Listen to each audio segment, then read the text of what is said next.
আপনার প্রতিষ্ঠানে যদি 10 দিন আপনি ডাকলেন আর আসলো না, তো আপনার নীতি যদি এটা হয় যে গার ধাক্কা দিয়া বাহির করো, চাকরি থেকে বাদ দাও, তারপরে তো এখনো আমাদেরকে পালতে ডেলি লালিত পালিত করতেছেন না। হ্যাঁ, ডেলি 550 লিটার অক্সিজেন দিতেছেন, ডেলি 36 বার কিডনিকে ডায়ালিসিস করতেছেন, ডেলি 80,000 বার কার্বন ডাই অক্সাইডকে আমার ভিতর থেকে বাহির করে বাহিরে নিক্ষেপ করতেছেন। এখনো বিছনায় গেলে পিঠ থাবড়ায় ঘুম পড়ায় দেয়। হ্যাঁ সত্য, সকালবেলা আবার নিজেই উঠায় দেয়। সারাদিনের ক্লান্তি গুলাকে ঘুমের মধ্যে আল্লাহ কুদরত দ্বারা আমার থেকে বাহির করে সকালে চাঙ্গা করে আমাকে দাঁড় করায়, যেন আমি আজকে আবার ব্যান নিয়ে বাহির হতে পারি, অটো নিয়ে বাহির হতে পারি, আজকে আমি কাজে যেতে পারি। আর যদি আল্লাহ ওটাকে জমাই রেখা দিতেন 1 দিন 2 দিন 3 দিন 1 সপ্তাহ, তাহলে মনে হয় আমি বিছনার থেকে উঠা তো দূরের কথা, 1 সপ্তাহ পরে আমাকে মাটির পেটের নিচে যেতে হতো। কে দূর করে? ও মেরে দোস্ত, কথা শুরুতে চলে আসি, কথা শেষ জায়গায় চলে আসছি আমি। আর লম্বা করার সুযোগ আমার হাতে নাই, এই জন্যই আর কথা অল্প হইলেই যথেষ্ট। আমি বাণী যদি দিলে গাঁথতে পারেন তাহলে অল্প কথাই যথেষ্ট। আমি প্রমাণ দিতেছি, কথা অনেক লম্বা হোক এটা কোনো জরুরি না। আমি প্রমাণ দিতেছি একটা হাদিস থেকে। বনি ইসরাইল এক বদমাস ছিল, কিফিল নাম, কিফিল, যে নিজেকেও নিজে মানুষ ভাবতো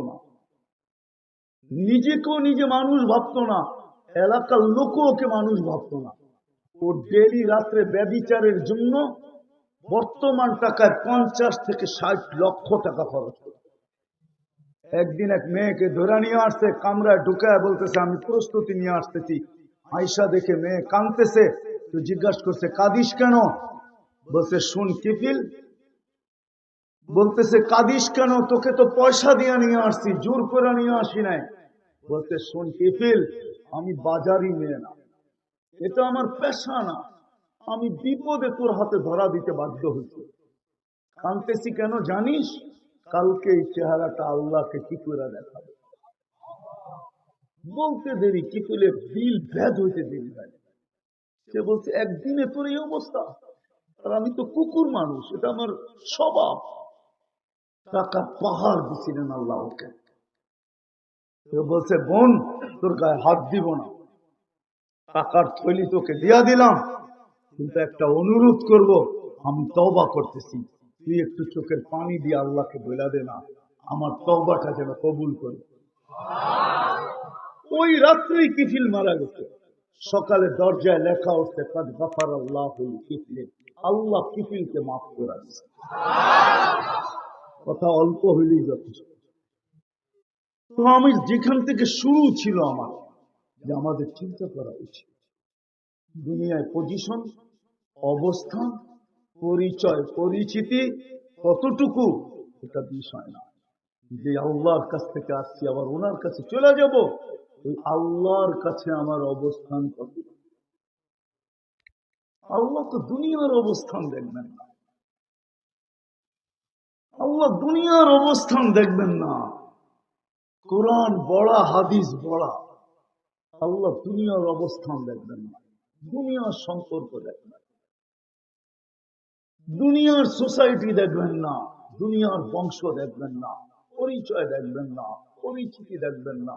তাহলে কোরআন হাদিস কিতাবে এত কাহিনী হতো না। সত্য এটাই, আল্লাহ দেখবে আল্লাহর কাছে কতটুকু পজিশন, রসুলের কাছে কতটুকু পজিশন। সে আল্লাহর কাছে পজিশন অর্জন করলো কিনা, রসুলের কাছে অর্জন করলো কিনা। যদি যুবক অর্জন করে, আজকে যুবকের দাম দিতে আল্লাহর আছে, কতটুক দাম দিবে তা দেখাই, দুই একটা দেখাই। হাদিসেই আছে, ওই যুবককে দেখায় আল্লাহ ফেরেশতাদেরকে বলবে ইন্নী উবাহি বিহিল মালাইকা, আমি এই যুবককে নিয়ে তোমাদের উপরে গৌরব করি। একটু ভাবো না, তোমার দাম কতটুকু হলো, এই দুনিয়ার দাম। দুনিয়া কতক্ষণ দামি? যুবক যৌবন যতক্ষণ আছে তুমি দামি ততক্ষণ। যৌবন শেষ, কেউ ফিরেও তাকাবে না। ফুল আর মেসেজ। এখন তো যৌবন আছে, তুমিও ভাবো, আরেকজনও ভাবে, যদি এইবার 14 তারিখে আমাকে একটু লেখা পাঠায়, আই ডট ডট ইউ, ঠিক না? যৌবন আছে দেখে তুমি এটা ভাবতে পারো যে এইবার যদি লেখা পাঠায়, ঠিক না? আবার আরেকজনও ভাবতে পারে, রূপ আছে বিদায় ভাবতে পারে হয়তো এইবার আমাকে লেখা পাঠাইবে, আই ডট ডট ইউ, ঠিক না? যৌবন শেষ, আর কেউ তাকাবে না। রূপসী রূপ শেষ, আর কেউ তাকাবে না। আমাদের জীবন শেষ, আর কেউ তাকাবে না। এইখানেই তো প্রমাণ দেওয়া যায়, যাদের বাবা নাই, এক মা নাই, একজনও বলতে পারবে না যে আমি ডেলি অভ্যস্ত, এটা আমার অভ্যাস, আমি প্রতিদিন 1 মিনিট জাগা সময় নেই, পৃথক হইয়া কোথাও বসা মা বাবার জন্য হাত উঠাইয়া 1 মিনিট দোয়া, এরকম অভ্যস্ত এখানে একজনও নাই। এইখানে অভ্যস্ত একজনও নাই যে ডেলি সকালবেলা যখন উঠি তো আগে মার নামে 1 টাকা, বাবের নামে 1 টাকা দান করি, তারপরে আমি কর্মজীবন শুরু করি। একজনও নেই। আমরাই তো ভুলে গেলাম। কবির কথাই তো সত্য হইল, কবির কথাই তো সত্য হলো। আমরাও তো ভুলে গেলাম মা বাবাকে। বিদায় জীবন আছে তো দাম আছে, জীবন নাই দাম নাই। টাকা আলার টাকা আছে তো দাম আছে, নাইলে কোনো দাম নাই। পদ আলার পদ আছে তো দাম আছে, নাইলে কোনো দাম নাই। এই জীবনটা তো এরকমই, কিন্তু আল্লাহর কাছে যার অবস্থান, এটা চিরদিনের জন্য। যুবক তুমি যৌবন তো চিরদিনের জন্য যৌবন। আন্তাশিকু ফালা তাহরামু আবাদা, চিরদিনের যুবক যৌবন দিলে কোনোদিন পুরা হবে না। আমরা জীবন দামি আল্লাহর কাছে, তো চিরদিনের জন্য জীবন দিবে। জাহান্নামের জীবন জীবন না, ওটাকে জীবন বলা চলে না। জীবন তো জান্নাতেরটাই জীবন, চিরজীবনের জীবন দিবে। আনতাহইয়া ফালা তামুতু আবাদা, চিরদিন জীবন, কোনদিন মৌত আসবে না। আনতাসিহু ফালা তামরাদু আবাদা, চিরদিন সুস্থ থাকবে, কোনদিন অসুস্থতা আসবে না। আনতানআমু ফালা তাইয়াসু আবাদা, চিরদিন নিয়ামত বাড়বে, কোনদিন কমবে না। আমি তো মাঝে মাঝে ভাবি যে আজকে এই পচা মাটির জন্য ভাই ভাইয়ের বিরুদ্ধে কেস করে। এই পচা মাটি, একাধারে 1 সপ্তাহ বৃষ্টি হইলে এইখানের মাটির থেকেও দুর্গন্ধ বার করে। জান্নাতের মাটি তো এই পচা মাটি না, জান্নাতের মাটি তো মুস্কান জাফরানের, যেখান থেকে সুঘ্রাণ বাহির হবে 24 ঘন্টা। হ্যাঁ, এই দুনিয়ার বাড়ি ছোট একটা বাড়ি, আরে জান্নাতের সবচেয়ে ছোট বাড়ি 2,40,000 মাইল, এটাকে 4 দিয়া পূরণ দিলে স্কয়ার বাহির হবে। এত বড় পরিধি দিবে, সবচেয়ে ছোট যাকে দিবে ওটা বাঙালি পাবে না, ওটার নামও হাদিসে লেখা আছে। আরবের গোত্রের এক ব্যক্তি পাবে যার নাম জোহাইনা, ওর গোত্রের নামও জোহাইনা, ও পাবে, বাঙালি পাবে না, আমরা আরো বড়টা পাবো। চলেন আজকে এইখান থেকে ভাবি যে আমি দুনিয়ায় তো যতটুকু অর্জন করলাম, কিন্তু আল্লাহর কাছে কতটুকু করলাম, আল্লাহ রসুলের কাছে কতটুকু করলাম, এটা আজকে ভাবি। এই ভাবনা দেওয়াই আমার উদ্দেশ্য, আজকে এইখান থেকে ভাবা উচিত। কেননা সত্য তো এটাই, মরতে দেরি, কবর পর্যন্ত হয়তো আপনজন যাবে, কিন্তু তারপরে তো কেউ সঙ্গ দিবে না। আর আল্লাহর কাছে যদি পজিশন ওয়ালা হলো, তো কোরআন তো এটা দেখায়, তাতানাজ্জালু আলাইহিমুল মালাইকা, আমরা ফেরেশতা পাঠাবো তোমাকে স্বাগত জানানোর জন্য। আমরা ফেরেশতা পাঠাবো, নাহনু আউলিয়াউকুম ফিল হায়াতিদ দুনিয়া ওয়া ফিল আখিরাহ, সর্বক্ষেত্রে আখিরাতের তোমার সঙ্গ দেওয়ার জন্য আমরা ফেরেশতা পাঠাবো। ফেরেশতা, ফেরেশতা তোমার কানে কানে ধ্বনি দিবে, আমরা সঙ্গে থাকবো। ওরা তো কবর পর্যন্তই যাবে, আমরা সঙ্গে থাকবো, কোনো চিন্তার কারণ নাই। আল্লাহ তাখাফু ওয়ালা তাহজানু, ভয়ের কোনো কারণ নাই, চিন্তার কোনো বিষয় নাই, আমরা সঙ্গে থাকবো। শুধু ফেরেশতা তো না, আমি তো এই জন্যই বলি, এই উম্মত যদি ফজরের নামাজই পড়তো, 2 ওয়াক্ত নামাজই পড়তো, 2 ওয়াক্ত বা জমা, এক ফজর এক আসর, মান সাল্লাল ফারদাইন দাখালাল জান্নাহ, 2 ওয়াক্ত নামাজের উপরে জান্নাতের গ্যারান্টি। ফজরের নামাজ তো জান্নাতের টিকেট, নইলে আল্লাহ কেন নাম চেঞ্জ করলেন, ইন্না কুরআন আল ফজরি কানা মাশহুদা। ফজরের নামাজ তো সর্বক্ষেত্রে তার আগে আগে থাকবে, আর নামাজিকে শুধু ইশারা দিয়ে বলবে চুপ, তুমি কিচ্ছু বলবে না, যা বলার আমি বলবো, যা করার আমি করব। আসেন আজকে ভাবি যে আল্লাহর কাছে আমার অবস্থান কত, রসুলের কাছে ভাববেন। কে কে ভাববেন দেখি, পাক্কা? আজকে এই ভাবনা ছেড়া দিছি বিদায় আমরা রাস্তা চুত হয়ে গেছে। আজকে আবাবিল আছে কিন্তু শুধু ওড়ে, নাহলে আবাবিল এই জন্য তৈরি হয় নাই যে উড়তে থাকবে। আবাবিল তো তৈরি হয়েছিল এই জন্য যে হাতিওয়ালা যখন ঘর ভাঙতে আসবে তো আবাবিল এদেরকে পাউডার বানায় দুনিয়াকে উপহার দিবে। আজকেও তো বাইতুল মুকাদ্দাস ভাঙ্গা, গাজার সাথে লড়াই না, ৭৫ বছরের যুদ্ধ ফিলিস্তিনের সাথে, এই বর্বর যুদ্ধ বা বর্বর নির্যাতন ইহুদিদের ৭৫ বছর, জমিনের জন্য না, বাইতুল মুকাদ্দাস ভাঙ্গার জন্য। আমি 15 বছর আগে সাইনবোর্ড দেখা, এখনো নেটে সার্চ দিলে পাবেন, যেই মন্দির ওরা দাজ্জালের জন্য বানাবে ওটার ছবি নেটে চলে আসছে, ডিজাইন নেটে চলে আসছে। আমি তো 15 বছর আগে সাইনবোর্ড দেখা, আরবি ভাষায় লেখা আছে, হিব্রু ভাষায় লেখা আছে, ইংলিশে লেখা আছে, ইস্তাকবিলু রাসূলাল আমান ইয়া আহলাদ দুনিয়া। ও দুনিয়াওয়ালারা, ওরা বলে নিরাপত্তার দূত, ওরা বলে মাসিহা, আমরা বলি দাজ্জাল। শুধু বাইতুল মুকাদ্দাস ভাঙবে আর দাজ্জালের জন্য মন্দির বানানোর জন্য এই যুদ্ধ, আর কি কোনো জিনিসের জন্য। আপনি জানেন না, জানেন না আজকে চিন্তিত না হওয়ার কারণে আমাদের দুরবস্থা। যদি চিন্তা করতাম আর ইসলামের রং যদি আমাদের গায়ে থাকতো, আর আল্লাহর যদি ইজ্জত আমরা রাখতাম, মুহাম্মদুর রাসূলুল্লাহ যদি পরোয়া করতাম, আজকে রসুলের পরোয়া করি, ওনার আদর্শের পরোয়া করি না আমরা। আজকে আমাদের ৯৯% শিক্ষিত মানুষ, অশিক্ষিত মানুষ, গ্রাম্য মানুষ, শহরের মানুষ, নারী, পুরুষ, যুবক, বৃদ্ধ, ৯৯ জন, শতকরা ৯৯ জন ইহুদি নাসারার তরিকায় আসক্ত, ইহুদি নাসারার আদর্শে আদর্শবান। রাগ হয়ে গেলেন? সাহায্য করবে তো করবে কি করে, কি দেখা করবে? নবীর আদর্শে তো আমরা আদর্শবান না। কোরআনে তো ছিল, চিৎকার তো ছিল, লাকাদ কানা লাকুম ফি রাসূলিল্লাহি উসওয়াতুন হাসানাহ, তোমাদের জন্য আমার রসুলের আদর্শ দিলাম।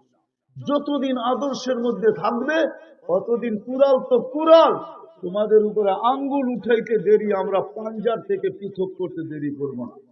সুই ঢুকাইতে আসতে দেরি, আমরা ওর সুই ওর ভিতরে ঢুকাইয়া দিতে দেরি করব না। সুই ঢুকাবে, দেখেন না আপনারা বুঝে আসবে কিনা আসবে না আমি দেখি। ওলামাদের বুঝে আসবে। বায়াতে রেজওয়ান মিথ্যা প্রচার হয়ে গেছে, উসমান রাদিয়াল্লাহু তাআলা আনহু শহীদ হয়ে গেছে। মোবাইলের যুগ তো ছিল না, টেলিফোনের যুগ তো ছিল না, ছিল তো 1400 বছর আগের যুগ। প্রসিদ্ধ হয়ে গেছে উসমান শহীদ হয়ে গেছে, অথচ এটা প্রচার মিথ্যা। সাহাবা খেপে গেছেন যে উমরাও করতে পারলাম না, উসমান শহীদ, আমরা প্রতিশোধ না নিয়ে যাব না। তা আল্লাহ রসুল বললেন মুখে বললে হবে না, বায়াত করো দেখি। তো বায়াত চলতেছিল, আল্লাহ চুপচাপ দেখতেছিলেন। বায়াত হইতে হইতে হইতে হইতে হইতে অথচ জিবরিল আলাইহিস সালাম বেশি দূরে ছিলেন না। আল্লাহ বললেই পারতেন, বন্ধু বায়াত করেন কেন, খবর তো মিথ্যা, ঠিক না? মিথ্যা না, আল্লাহ চুপ। যখন সবার বায়াত শেষ, সর্বশেষ হাত যখন বায়াত করে ফেলছে মৃত্যুর উপরে, তো জিবরিল আয়াত নিয়ে আসছে, ইয়াদুল্লাহি ফাওকা আইদিকুম, আমি একা থেকে কি করবো, আমিও তোমাদের সাথে। কিছু বোঝেন আপনি? যে উম্মতের সাথে এই ব্যবহার ছিল, আজকে ওই উম্মত নির্যাতিত, শুধু এটার জন্য ভাবনা থাকার কারণে। আমাদের আজকে ভাবনা নাই, এই জন্য আমরা নির্যাতিত। আসেন আসেন আজকে তওবা করি আল্লাহ কাছে। করবেন? হ্যাঁ, আল্লাহ কিন্তু প্রথম আকাশে, এখন রাতের 3 ভাগের 1 ভাগ অতিবাহিত হয়ে গেছে, 2 ভাগ বাকি আছে। আল্লাহ প্রথম আকাশে চলে আসছে, এখন 10টা 27 বাজে, 3 ভাগের 1 ভাগ অতিবাহিত হয়ে গেছে।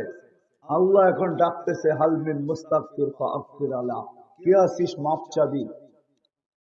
আমি মাফ করার জন্য চলে আসছি। রাজি তওবা করতে? চলেন হাত উঠে তওবা করি আল্লাহর কাছে। আল্লাহ অতীত থেকে তওবা করলাম, বিশেষ করে যুবকরা বলো, অতীত থেকে তওবা করলাম, আল্লাহ আপনি আমাদের তওবা কবুল করেন। 2 হাত উঠায়া বলো। নামাও। আজকে কোরআন আমাদেরকে চিৎকার দিতেছে, লিউযিকাহুম বাদাল্লাযী আমিলু লাআল্লাহুম ইয়ারজিউন। এখনো যদি আমরা ফিরে আসি, তওবা করলাম, এখনো যদি আমরা ইউটার্ন নেই, তাহলে আল্লাহ আরেক হাদিসে বলেন, ওয়া ইন তাবু ফাআনা হাবিবুহুম, তোমরা ফিরে আসতে দেরি, আমি হাতছানি দিয়া বুকে নিতে দেরি করব, আমি বন্ধু হইতে দেরি করব না। এখনো সুযোগ আছে, নাইলে সামনে কি দেখতে হয় আল্লাহই জানে, কি দেখতে হয় আল্লাহই জানে। এখনো ফিরার সময় আছে। বিদা আমি মা বোনদেরকে বলবো, আপনাদেরকে বলবো, আসেন ভাবি, দুনিয়ার পজিশন ভাইবা লাভ নাই। দুনিয়ার কথা তো এটাই সত্য, মিলে খাক মে আহলে শাহ कैसे कैसे, समी खा गई नौजवां कैसे कैसे, अजल ने न छोड़ा किसरा न दारा, उसी से सिकंदर सफाते भी बिहारा, हर एक लेके क्या क्या हस सुधारा, परा रह गया यही ठाट सारा, শুধু ঐতিহ্য থেকে যাবে আর কিছু। सत्य एटाई, बचपन ने बरसों खिलाया, जवानी ने मजनू बनाया, बुढ़ा पे आके फिर क्या क्या सिताया, अजल तेरा कर देगी बिल्कुल सफाया, एक दिन আসবে মৌত। বাচ্চা অবস্থায় যেমনই ছিলাম না কেন, যৌবনে যেমনই ছিলাম না কেন, বৃদ্ধ অবস্থায় যেমনই ছিলাম না কেন, যে বসলে উঠতে পারতাম না, উঠলে বসতে পারতাম না, কিন্তু মৌত আসতে দেরি, আমাকে বেনিশ করতে দেরি করবে না। যদিও আজকে আমাদের নিশা মাথায়, तुझे दुनिया के रहो सबसे आला, हो जीनत निराली हो फैशन निराला, यूं ही जिया करता है क्या मरने वाला, तुझे हुस्न जाहिर ने धोखे में डाला, जगह जी लगाने का दुनिया नहीं है, ये इबरत की जहाँ है तमाशा नहीं है, पुरानो चित्कार दे अपहसिब तुम अन्नमा खलकनाकुम अबस व अन्नकुम इलैना ला तुरजाउन। আল্লাহর কাছে চলে যেতে হবে, এখানে থাকা যাবে। এই জন্য তওবার পরে আজকে অঙ্গীকার করি যে আজকে থেকে নামাজ কোনোদিন ছাড়ব না। হ্যাঁ ছাড়বেন? হ্যাঁ ছাড়বেন? আর আমাদের বাতিজা তো বলেই গেল যুবকদেরকে, আসতেছে, শুনো, আমি 31st নাইট আমেরিকায় দেখছি, আমি 31st নাইট অস্ট্রেলিয়া দেখছি। আমি বলি যে আমার দেশের মানুষের মতো, আমার দেশের যুবকদের মতো আমি 31st নাইট উদযাপন করতে আমেরিকায় গেছি। 14 তারিখও দেখছি আমি আমেরিকাতে, কিন্তু তোমাদের মতো দেখি না, এরকম ফুল নিয়ে কারাকারি দেখি না, এরকম কাপড়ের রং নিয়ে দেখি না। হায় হায় হায়, আসছে তো এখান থেকেই। আজকে তো যুবক ভাবে ওদের রঙে রঙিন হইলেই বুঝি ওরা আমাদেরকে বাড়ির থেকে এসব দিশা লাগায় লাগায় নিয়ে যাবে, ঠিক না? মুসলমান উম্মতে মুহাম্মদী কান খুলা শোনেন, আপনি যতই ওদের রঙে রঙেন না কেন, বিকেনি পড়ুক না কেন আমাদের মেয়েরা, যতই ওদের রঙে রঙেন না কেন, ওরা রূপরেখা দেখে না, ওরা অনলাইন দেখে। অনলাইন বোঝেন? ওরা দেখে জন্ম নিবন্ধনে আপনার ধর্মের জায়গায় কি লেখা আছে, এটা ওরা অনলাইনে দেখে। স্কুলে ভর্তি হওয়ার সময় ধর্মের জায়গায় কি লেখা আসছেন, কি লেখা আসছেন? হ্যাঁ, আইডি কার্ডে কি লেখা আসছেন, জমিন দলিলে কি লেখা আসছেন, পাসপোর্ট বানানে কি লেখা আসছেন, যেখানে সরকারি কাগজ বানাইতে হয় ওইখানে ভোটের লিস্টির ভিতরে ধর্মের জায়গায় কি লেখছেন, ওরা অনলাইনে দেখা ফেলছে আপনি মুসলমান, আপনার রূপরেখা ওরা দেখে না। আমি পরীক্ষিত, এটা আমাকে বুঝাইতে তো হবে না। আমি তো 99টা ইমিগ্রেশন দেখছি এই পর্যন্ত। কয়টা? 99 দেশে গেছি, 99টা ইমিগ্রেশন দেখছি। আমি নাম বলবো না, আমি বাংলাদেশের এরকম লোক চিনি। আমি তো এই পোশাকই দুনিয়ায় যাই, যেখানে যাই এই পোশাকই। আলহামদুলিল্লাহ, জান যাবে, তারপরেও তো এটা চেঞ্জ হবে না। কিন্তু কোথাও তো দেখাইলাম না 2 মিনিট দাঁড় করাইতে। কিন্তু আমি নাম বলবো না, আমি বাংলাদেশের পাবলিক চিনি। আমার পিছিয়ে দাঁড়ানো ছিল, ওদের সাজে সজ্জিত। যখন পাসপোর্ট পাঞ্চ করছে তো দেখছে মুসলমান, কিন্তু রূপরেখা দেখা দেখতেছে ওদের মতো। সন্দেহ ভিতরে আল্লাহ ঢাইলা দিছে যে তোর পাসপোর্টে তো মুসলমান, তোর দেখতে তো দেখা যায় আমাদের মতো, তুই আমাদের বেশ ধারণ করলি, তো ধারণ করলি কেন? এটার ভিতরে কোনো সন্দেহ আছে কিনা? 6 ঘন্টা বয়া দিছে, 6 ঘন্টা বয়া থাক, পুরা চেক করার পরে তোরে ছাড়মু, এর আগে ছাড়মু না। আর আমাদেরকে তো শুধু পাসপোর্ট পাঞ্চ করে চেহারা দেখে এই পাগড়ি লই যায়, এই পাগড়ি লইয়া জিজ্ঞেস করেন, চেহারা পাঞ্চ করে দেখে মুসলমান, চেহারা দেখে কয় না দুটা তো মিলি আছে, ইউ আর গো, তুই যা। তুরে দাঁড় করে আর কিছু কোনো লাভ নাই। তো তোমরা যতই রঙে রঙ্গ না কেন, পায়ে হাত দিই, কোনদিন তোমাদেরকে আপন ওরা মনে করে না। এই জন্য তোমাদের পায়ে হাত দিয়া বলতেছে, ওদের রং ছাড়ো। ছাড়বা তো? হ্যাঁ, 31st নাইট ছাড়বা তো? কে কে ছাড়বে দেখি? 14 তারিখ ছাড়বা তো? আল্লাহ আমাদেরকে আমল করার তৌফিক দান করেন।